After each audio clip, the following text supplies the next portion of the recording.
So hey guys, আজি এই ভিডিওত মই আপোনালোকৰ বাবে শিকাম যে আপুনি কভাৰ ফটো কেনে বনাব পাৰে এটা ধুনিয়া কভাৰ ফটো আপুনি নিজৰ YouTube চেনেলৰ কাৰণে আপুনি বনাব পাৰে ঠিক আছে So guys, আজি এই ভিডিওত মই আপোনালোকৰ বাবে শিকাম যে আপুনি কেনেকা মানে নিজৰ মোবাইল দি মানে আপুনি এটা ধুনিয়া কভাৰ ফটো বনাব পাৰিব ঠিক আছে So guys, ভিডিওটো বহুত হেল্পফুল হ'ব পাৰে জনে জনে নতুন আছে ইউটিউবত ঠিক আছে So guys, ভিডিওটো পুৰা লাষ্ট লকে চাব মই জি স্টেপ কৰি যাম আপুনি বিলাক চাই লব তাৰ পিছতে আপুনি গম পাব যে কেনেকা এটা ধুনিয়া কভাৰ ফটো বনাব লাগে ঠিক আছে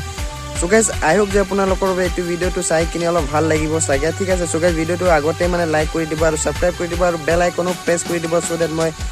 ভিডিও আপলোড কৰিম আপুনি ভিডিওৰ নটিফিকেশনটো পাই যাব ঠিক আছে So guys, আহক মই আপোনাক দেখাই আছো যে এটা ধুনিয়া কভাৰ ফটো কেনেকা বনাব লাগে ঠিক আছে So guys, জি প্ৰসেস মই আপোনাক দেখাম এইবিলাক সব মোবাইলতে কৰি কিনে দেখাম ঠিক আছে So guys, আপুনি ভিডিওটো পুৰা লাষ্ট লকে চাব তেতিয়া আপুনি গম পাব যে এটা ধুনিয়া কভাৰ ফটো কেনেকা বনাই নিজৰ YouTube চেনেল কাৰণে ঠিক আছে So guys, let's begin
guys I hope যে আপোনালোকৰ বাবে এইটো ভিডিঅ'টো চাই কিনে হেল্পফুল হৈছে চাগে সো গাইজ ভিডিঅ' যদি ভাল লাগিছে ক'লে লাইক কৰা আৰু কমেণ্ট বক্সত জনাই যে আপোনাক ভিডিঅ'টো কেনে লাগিছে সো গাইজ যোনে মোৰ ইউটিউব চেনেল নতুনকৈ আহিছে তেন্তে মোৰ চেনেলটো সাবস্ক্ৰাইব কৰি দিব আৰু বেল আইকনো প্ৰেছ কৰি দিব সো দ্যাট মই ভিডিঅ' আপলোড কৰিম আপুনি ভিডিঅ'ৰ নটিফিকেশ্যনটো পাই যাব ঠিক আছে সো গাইজ লগ কৰিম এনেকৈ interesting video' take care bye বাই